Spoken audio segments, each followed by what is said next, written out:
Hello everyone, you are warmly welcome to Saman Yapa YouTube channel. This is your favorite program, දවසකට වතාවක් කතාවට රටාවක්.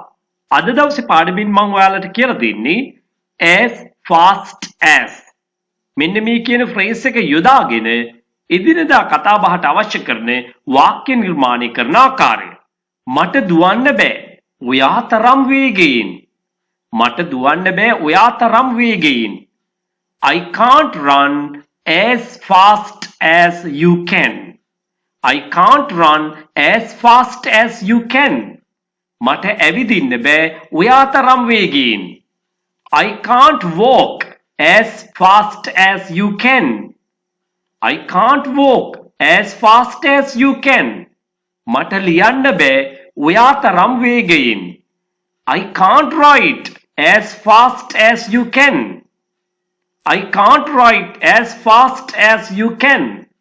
මට කියවන්න බෑ ඔයා තරම් වේගයෙන්. I can't read as fast as you can. I can't read as fast as you can. මට පදින්න බෑ ඔයා තරම් වේගයෙන්. I can't ride as fast as you can. I can't ride as fast as you can. මට පදවන්න බෑ ඔයා තරම් වේගයෙන්. අපි හිතමුකෝ රිය පැදවීම සම්බන්ධව. I can't drive as fast as you can. I can't drive as fast as you can. මට පිහිනන්න බෑ ඔයා තරම් වේගයෙන්. I can't swim as fast as you can. I can't swim as fast as you can. මට වැඩ කරන්න බෑ ඔයා තරම් වේගයෙන්. I can't work as fast as you can. I can't work as fast as you can. මට කරන්න බෑ ඔයා තරම් වේගයෙන්. යම් කිසි වැඩක් වෙන්න පුළුවන් මට කරන්න බෑ ඔයා තරම් වේගයෙන්. අන්න ඒක අපි කියන්නේ කොහොමද? I can't do as fast as you can. I can't do as fast as you can. මට ටයිප් කරන්න බෑ ඔයා තරම් වේගයෙන්. I can't type as fast as you can. I can't type as fast as you can. මට කතා කරන්න බෑ ඔයා තරම් වේගයෙන්.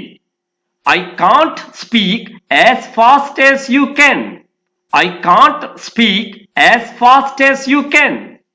මට ඉංග්‍රීසියෙන් කතා කරන්න බෑ ඔයා තරම් වේගයෙන්. ගොඩක් දිනෙකට තියෙන ප්‍රශ්නයක්. I can't speak in English as fast as you can. මට ඉංග්‍රීසියෙන් කතා කරන්න බෑ ඔයා තරම් වේගයෙන්. I can't speak in English as fast as you can. ඉතින් මෙන්න මේ ආකාරයට ඔයත් ඔයාටම කියලා අවශ්‍ය කරන වාක්‍ය නිර්මාණය කරගනිමින් එදිනෙදා කතා බහට එකතු කරගන්න. ඉගෙනීම පමණක් නෙවෙයි අනිවාර්යයෙන්ම පුහුණුවක් ලබා දෙන මගේ ඔන්ලයින් පන්තිවලට ඒ වගේම නේවාසික පුහුණු කඳවුරු සඳහා ඔබ ඇතුළත් වීමට කැමති නම් මෙන්න ඔබට අනගිය අවස්ථාවක්. ඒ සඳහා ඔයාට මෙන්න මේ පණිවිඩය ඉතා වටී කියලා මම විශ්වාස කරනවා. පාසල් යන දරුවන්ට උසස් අධ්‍යාපන කටයුතු වල නිරත වෙලා ඉන්න අයට, රැකියාවල නිරත අයට, ඒ වගේම රැකියාව බලාපොරොත්තු වෙමින් සිටින අයට. එහෙමත් නැත්නම් විභාග ප්‍රතිඵල බලාපොරොත්තු වෙමින් සිටින කෙනෙක් වෙන්න පුළුවන්. ඔයාගේ දැනුමට ගැලපෙන විදියට කණ්ඩායමකට එකතු වෙන්න පුළුවන්. එහෙම නැත්නම් තනි පුජ්‍යල පන්තියක් සංවිධානය කරගන්නට පුළුවන්. මේ සියලුම පන්ති දෙආකාරයකට පැවැත්වෙනවා. ඔන්ලයින් ක්ලාසස් ලෙසත් නේවාසික පුහුණු කඳවුරු ලෙසත්. විශේෂයෙන්ම පාසල් යන දුවලා පුතාලට නම් ඔවුන්ගේ නිවාඩු කාලවලදී මේ නේවාසික පුහුණු කඳවුරු සඳහා සහභාගී වෙන්න පුළුවන්.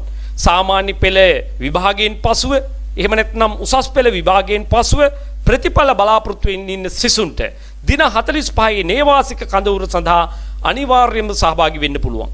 ඒ වගේම වැඩිහිටියෙක් වෙන්න පුළුවන්, රැකියාවක් බලාපොරොත්තු වෙමින් ඉන්න කෙනෙක් වෙන්න පුළුවන්. මෙකී නොකී ඕනෑම කෙනෙකුට ඉංග්‍රීසි භාෂාව ව්‍යාකරණානුකූලව ඉගෙන ගන්න ගමන් චතුර ලෙස ඉංග්‍රීසි කතා කිරීමට අවශ්‍ය නම් ඔවුන්ට නේවාසික කඳවුරු සඳහා සහභාගී වෙන්නට පුළුවන්. ඔබ මේ සම්බන්ධව උනන්දුවක් දක්වන්නේ නම් ඔබගේ අවශ්‍යතාවය පැහැදිලි කරමින් 071 011 22 62ට දැන්ම WhatsApp voice message එකක් යොමු කරන්න.